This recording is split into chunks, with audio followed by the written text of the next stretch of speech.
Separate the real from the fake. See, we got to get back to love. If we get back to love, then that's when we're going to get back to us. It seems like it's never enough.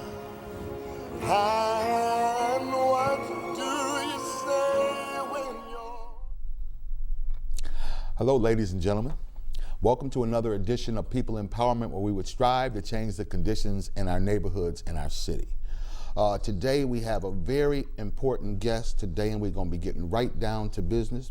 As you know, People Empowerment is about empowering the people through knowledge, and knowledge is power.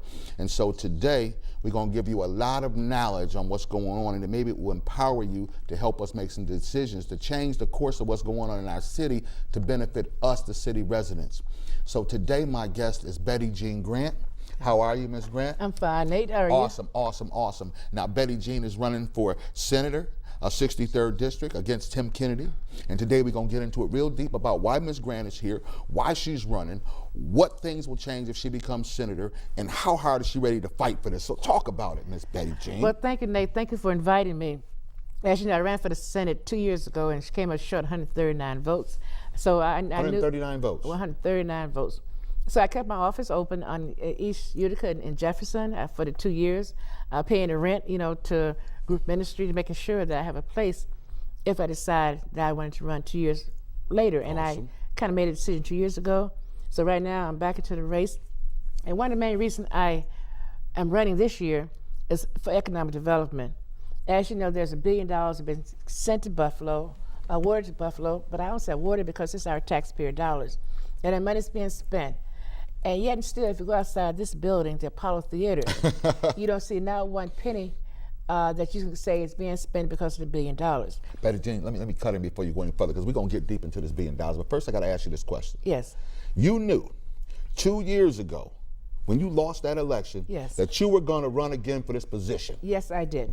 I knew it because I have a feeling, and until people convinced me otherwise, I won 2 years ago because 439 votes stayed on the table because the count was stopped to count those absentee ballot, to count those affidavit ballot where people might have gone to the wrong polling places, or people might have moved before they last voted, but the county didn't have the correct record. So what happened was those votes stayed on the table. Had they been counted, and they all came from the east side, because somehow our votes are counted last because our polling places are closed last. And So had those votes been counted? I'd be willing to bet you that I would be the senator right now. So you probably would be, okay. Because they were not counted, you had to go with the official certification, and you need to have that number by October 24th, because they prepared the military ballot for the November election. How was it that those votes weren't counted, if you could tell us briefly, because we ain't going to stay on this long, but how is it that they weren't counted? Why not? Okay, they weren't counted because one commissioner say, this person didn't sign this ballot, these absentee ballot. And that person might have been George Holt's mom, which was one of the actual person who had signed, but because she had registered to vote years ago, her signature on the absentee ballot didn't match. So my opponent lawyer said, okay, this is not Maddie, but Mrs. Holt, I forgot her first name. This is not a signature, it doesn't match with the registration card. Well, why could it? She signed the registration form probably in 1930s, 1940s, when she was young. She voted 2 years ago, where she's a 97-year-old individual. So of course the signature is not going to match. So this is basically age. explaining how they did it. This is and how they were able to undermine you. Yes. And stop you from getting that position. Yes. Now, Let me just do finish you this. feel, okay, yes. So when the signature came and maybe the Republican commission say, well, we'll say that because of age they don't match because you changed your writing style. The Democrat or who could switch it over might say, well, you know what? That's not, we'll put it to the side, we'll decide later, because you have to have unanimous decision by both commissioners, okay, in order for it to count. So that stayed on the table.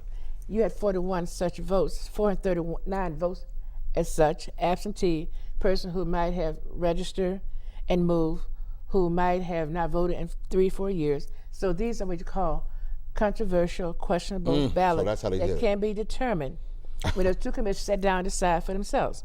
So, but because of the time of the election, for the general election, a decision had to be made by October 25th who the winners were based on counted votes, not the one that was contested or uncounted. So in that time, at 4 p.m., October 24th, Ms. Kennedy was ahead 139 votes. And that is how he became the official winner of that election in 2012. Wow. So now let me ask you this, just to finish, last thing we're going to finish on this. Were those votes, was it ever determined who those votes went for, those 400 something votes? No. Did you ever determine who they went for? No, you can't, because they were unopened. It was the actual. So when it got sealed, they just stopped looking. They stopped looking, when they went out of time, they stopped looking. They didn't open because they were not going to count anyway, because officially October 24th, 4 p.m. was the actual time. But we know where they came from. Okay, very good. We know they came east of Main Street. Okay. We know where they came from, a base that I was winning 7-8-1.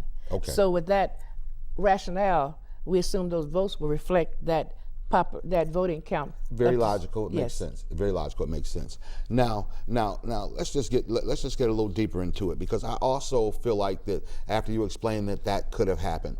But I had since the election, I've had Mr. Tim Kennedy on my show. Right. He also came out to a fundraiser that was done by the mayor for a church for me and participated. It seemed that he was participating, Oh, I really didn't trying get to do some invited to that things one. for the community. I'm sorry, I missed both of those. I would have Wow. Well, yeah, and I should have thought about it, but I didn't. But anyway, he showed up. But and so I just want to point something out right now, because the thing is, I like my producer to put up the headline of politicians who make promises they don't keep, and politicians who lie just to get elected. Now, this is something I talked about last week, and so I just want to touch bases right here and right now very briefly about Mr. Kennedy, your opponent. And I like to take both sides of the story, but I've reached out to Mr. Kennedy to come back on the show for the last 3 or 4 weeks, and apparently he doesn't want to come on for whatever reason.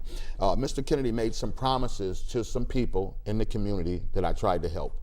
Mother Tucker's Church at 150 East Ferry. We did a fundraiser with Mayor Brown last year, before the election. Right. They came out, he brought Tim Kennedy with him. Pastor Lewis, a bunch of pastors came out. They gave donations to get the roof repaired because it was leaking. Right. She'd been there for a long time. Anyway, they get this money together. They're supposed to get the roof repaired. The mayor and Mr. Kennedy stands up and talks about the $20,000 worth of work that the roofers union is donating to this church, Mother Tucker's Church, to have the roof built. He's touting it, he's proud of it, and I'm proud to have him there. And say they're gonna do it. So now the work doesn't get done that winter like it was supposed to, okay? But I was backing the other candidate from somebody, long story. Anyway, this, a few months back, he came back on the show. We went down, we talked about Mother Tucker's Church. He went down there to the church. He told those people, I'm gonna contact these people, we're gonna make sure we're ready to get this work done. Now, $20,000 worth of work. To this day, it still hasn't been done. They refuse to take our phone calls from Mr. Kennedy's office, also the mayor's office, refuses to respond to questions about this work they did, this fundraiser. They came down and did help this church out on the east side. And now, for whatever reason, they're not responding and they're not keeping their word. Mr. Kennedy is not keeping his word. Now, if there's a reason for it, I want Mr. Kennedy to come in and tell me, but what does that say to you? Well, you know what, I'm not going to respond to that, because one thing I do is I always try to run a positive campaign and tell people what I'm going to do. But what I don't do, Nate, and people know this, is I don't promise you anything I can't deliver. I don't tell you I'm going to do something when I know I can't do it, or I have to ask somebody to do it. I'll tell you I'll try to do it. If I can't do it, I'm going to call you back. I'm going to tell you. The advantage of being incumbent is because you're in a position that you can be able to designate money to a certain individual. A lot of people tend to gravitate toward that. So they don't know whether you can actually do this as a senator, or you have to have, in roofers, that's not a senatorial allocation. That's coming from somebody he knows who maybe owes him a favor, he's going to pay it back.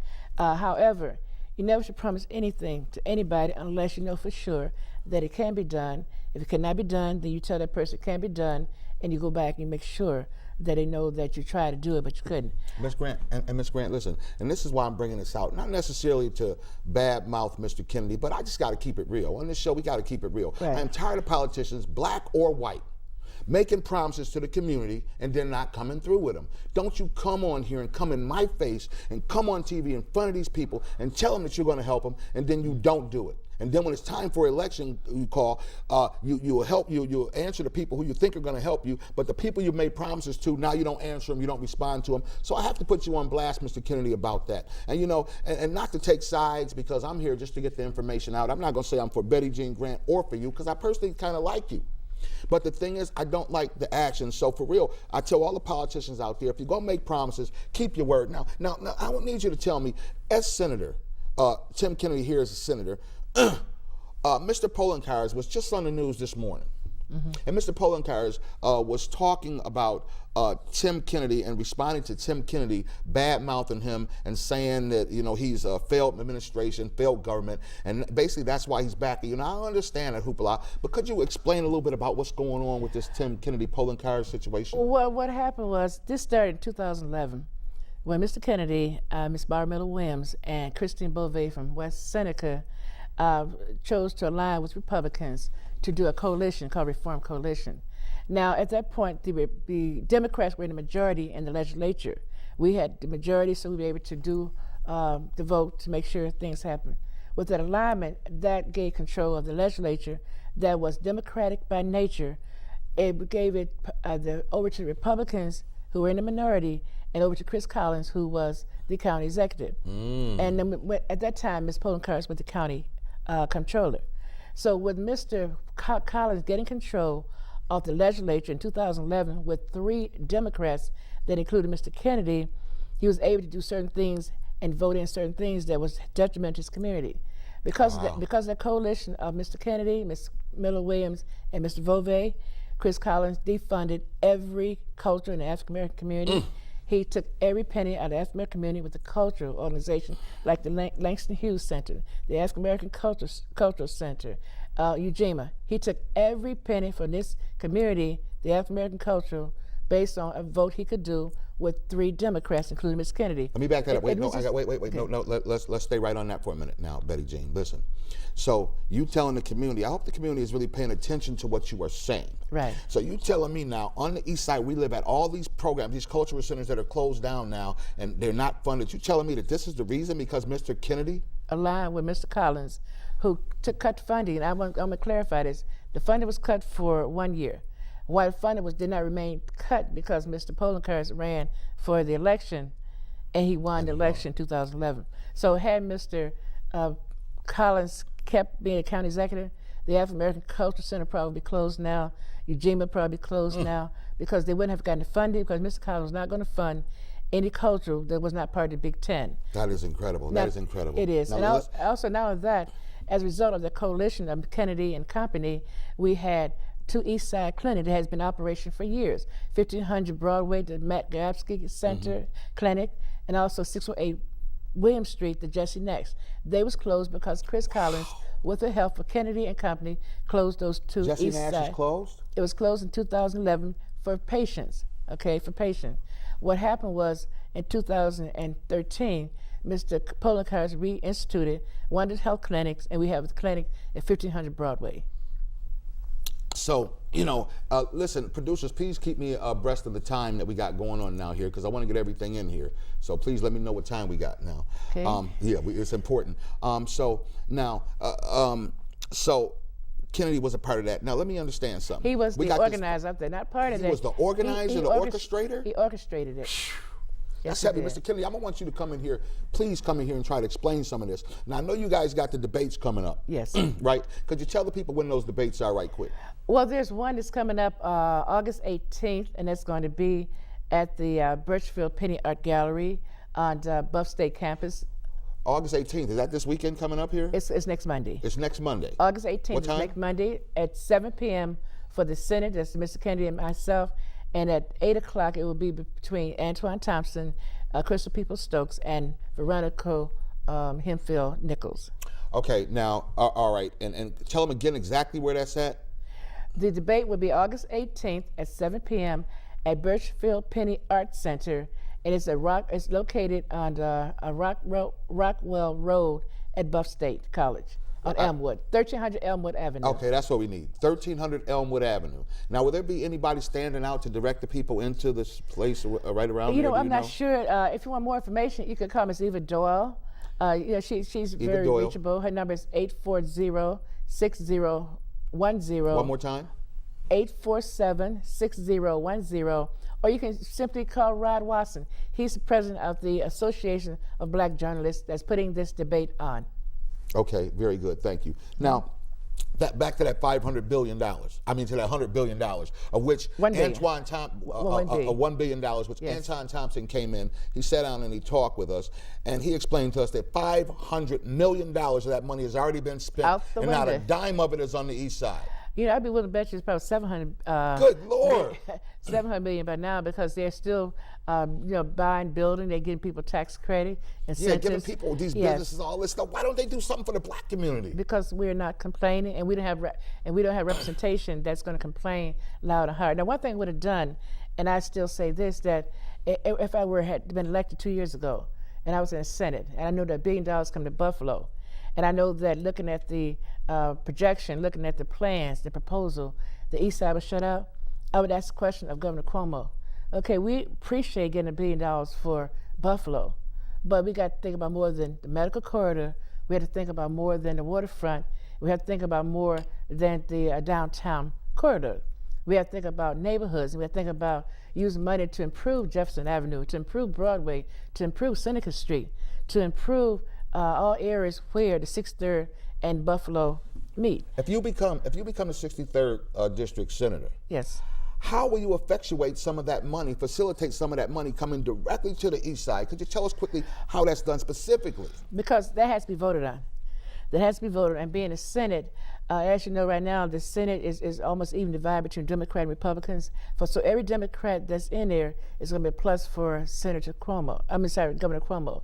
So if I were elected, and with God's blessing and my hard work I will be, I can actually negotiate. Not you can't send $1 billion to Buffalo and say, oh, we don't spend half of the money, and we want to have some going to the east side. That decision and that plan should have been in place before the money was here and the check was signed. So when the money came here, there should have been a plan in place to maybe put $10 million on Jefferson Avenue, $10 million on Broadway, $10 million on Bailey, $10 million on Seneca Street, $10 million on all avenues of the city so that we could see some benefit. Well, I do see stuff happening in different parts of the city. But tell me something. Why aren't the East Side Councilmen fighting for this money? What's going on, Ms. Grant? I can only speak for me, and I know that I've been very critical, talking about how the $1 billion was allocated, how it was not designated, and I've been really lost some support politically because of that.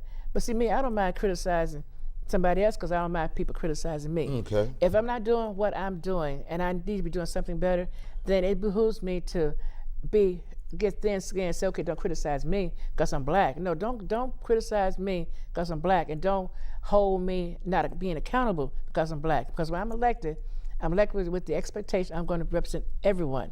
And if base of my constituency is East Side, then I have to focus on that as well as other areas. But when money comes in, because I want to keep in the political favors those people who have not the best interest East Side at hand, and I keep quiet, then I'm just guilty as they. So when I see something's wrong, then I'm going to complain about it. So if you keep quiet, you're just as guilty as they are Absolutely. of the people who perpetrate this. Well, I'm more guilty because I knew that it could be fixed, and I know that I have allowed people who can fix it to not become criticized because of me being quiet. So let's get this straight. I'm sorry, I keep cutting it because we only got so much That's time. okay. But I want to be specific. So you're specifically telling us that when you become senator, Yes. senator-elect, then you become senator, that you are going to immediately negotiate for the remainder of them funds, some of those funds, to go specifically to East Side projects that hasn't been even touched. The East Side hasn't really even been touched. That's what I want to tell you, but that would not be true, so I'm not going to tell you that. Okay. I'm going to tell you that the money has already been designated. They know exactly how the rest of that money is going to be spent. They probably know that too. And don't forget, when you are senator-elect, your power don't come effective till January 15th. So between September and December, They're going to do it the rest of the they month. can spend every penny they want to and still will be way the Lord have current mercy. You hear that, Buffalo? senator wanted to be spent. Wow, and all of it'll be Right. placed and Right. it'll be designated. You can't touch it then? Absolutely. So for those people, for those who say, well, why is Betty Jean running against an incumbent of 2 terms. And I say to you, if your area is being fixed, if your men are being put on these jobs, if you see the result of that $1 billion here by the workforce, if you see Section 3 being enforced by neighborhood people from housing development working on these projects, because that's what the law says. If you can see Title VI being enacted, that's a federal law that say that if money comes in and the workforce is not trained for that specific area, particularly African American, they must be trained. Yes, and paid training. And 10% must be set aside. So in essence, $1 billion come to Buffalo. Then we should be saying $100 million should be we set got aside. $100 million worth of training programs for people because Title VI is in place, but nobody's enforcing Betty it. Jean, listen, I was about to get to you that about Right. paid job training. That was one of the Absolutely. questions I was about to ask about paid job training. What's wrong with it? Why don't we have it? And then you We and don't then- have and it then- because people are not advocating for it. So you're telling me right now that Yes. there's in place a document that states Federal law, that Title VI. a federal law, Title VI, that states that 10% of this money, of that money, should go to train Should have been set should aside. have been sent to train untrained workers to work in the construction that's going on right now where we aren't participating. If there are not any trained individuals. Now, you can fudge the number. I was contract compliance for City of Buffalo 6 months, and I knew that once a contractor got a job, and he had a subcontractor that might have been minority, that subcontractor did not stay for that project the whole duration. He was fired or let go a couple days later. That's how they do them. But because the city did not have a strict compliance law, and I brought that to people's attention, I became sort of the rabble rouser of city government. I became a person who say, well, why are you making noise? Why are you agitating the contractor? I'm agitating because the number says that you should be working, and when I go to the site, I don't see them. And I call you and said, where are you? Oh, I was let go 3 weeks ago. That is illegal. Anytime a general contractor change a subcontractor, regardless of the race or ethnicity, that must be documented. And they must go back to the city or the county or the state and say, you know what, I want to change the contractor. Ms. Grant, They're not doing that. Ms. Grant, has this become, that sounds like the mob, racketeering. Is this the type of city that we've become and people don't even realize it? This is the type of city we always have been. We always have been? We always have been. When have African American Buffalo minority contractors or women contractors got their fair share? And who has been complaining? Well, I'll take it back. Ms. E was very adamant when he was the assembly person in making sure that minority contractors got their fair share. Fact is, when he was the assembly person, Roswell Park was being renovated and we couldn't have a local minority contractor. He made it so that Mr. Russell from Atlanta, Georgia, Judge Russell's uncle, I think it is, was part of the project. And you would have people like Maynard Jackson, the mayor of Atlanta. These are the mayor who say, you know what, if we don't have minority representation, if we don't have female representation, if we don't have the fair numbers, it won't be built in my city. Now that's the power of a mayor. That's the power of a common mayor about to get to next call and say, you know what, thank you, Governor Cuomo, for bringing this money here. I appreciate it. It's needed for Buffalo. But I want it to be designated of all of Buffalo, Look, Ms. not Grant, just those 3 areas. Yeah, Ms. Grant, look, now I know you're not the mayor, you're not involved in the mayor's race and anything, and I tell you, when the mayor got elected, the black mayor got elected, I was figuring that a lot of things were going to change for black people in this city. I was so behind the mayor, so wanted to be, because you would think that a black mayor is going to really do something for us. Now, I'm not trying to get on the mayor, but I just don't understand why do these politicians get elected that look like us, sound like us, walk like us, and talk like us, but when it comes to the nit and granny of changing our conditions in our communities, they don't do anything, and they always say their hands are tied. Right, and you know Jesus. what? You know what? If we will be honest with ourselves, we are quick to criticize other people of other races when they don't do right by us. Yes, we are. But we don't criticize ourselves when we don't do right by us. I'm talking about those of us who represent the black community who are of the African American descent. We think that it's inappropriate to criticize the president or anybody else because we criticize a person black. That is hypocrisy. We have to criticize In its purest people who are doing wrong by our community, and we have to praise and to support those who are doing right.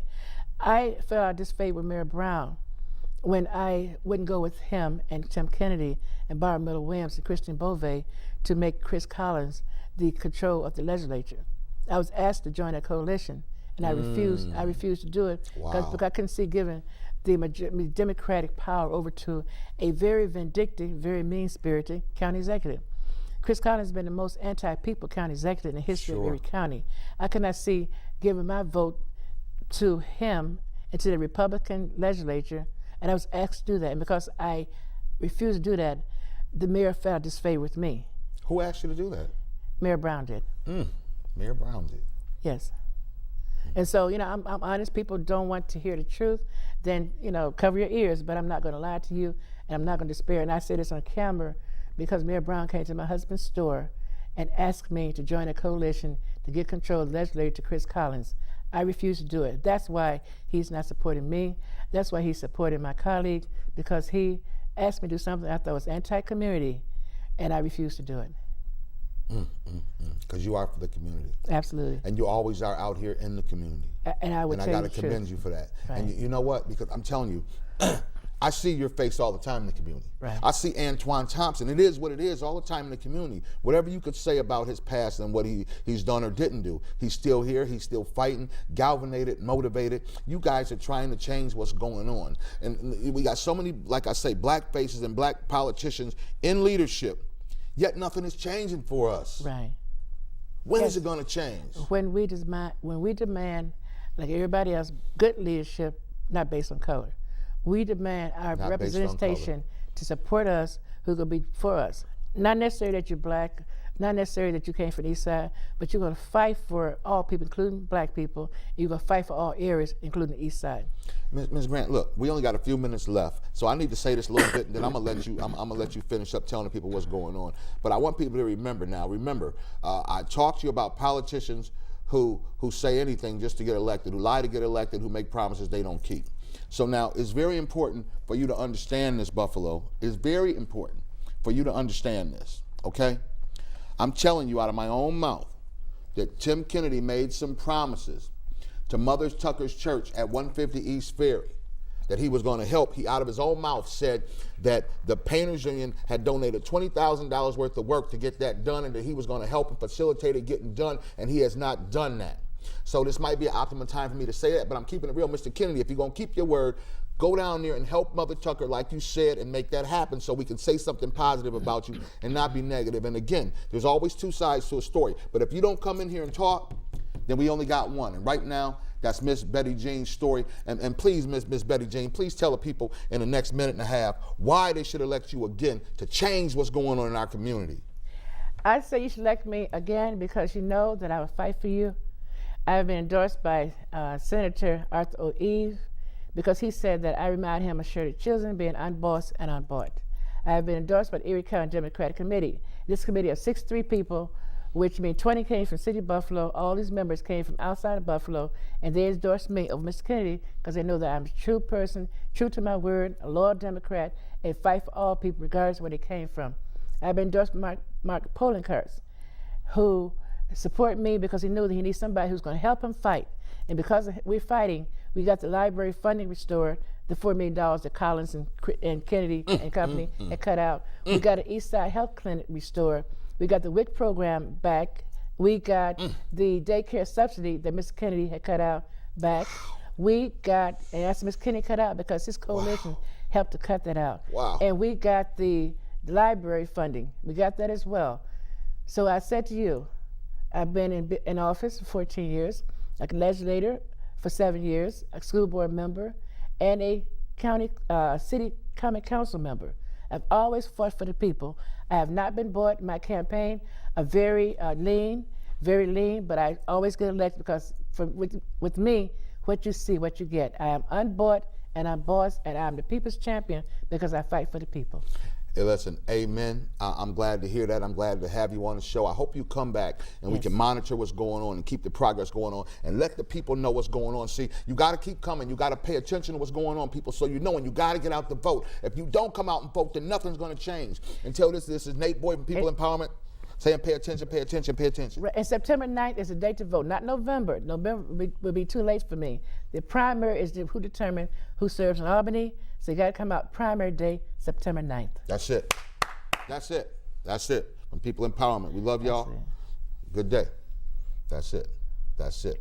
I think we got right to the point in a little bit of time we had. Yeah, yes. I think there's going to be some people mad at me. Mad at me too?